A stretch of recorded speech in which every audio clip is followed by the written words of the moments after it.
বাংলাদেশে go back আজকে ইলিশকে আওয়াজ হলো বাংলাদেশে go back go back go back go back ইলিশের নাগাল কিছু নতুন চিন্তা করে দিতে হবে যে নতুন পাঠিয়ে দিতে হবে এই জব দাও নাইলে বিক্ষোভ চলবে নাইলে আন্দোলন চলবে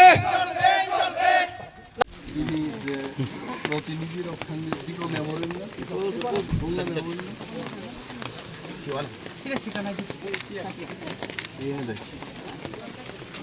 ओके एक्सेलेंट ओके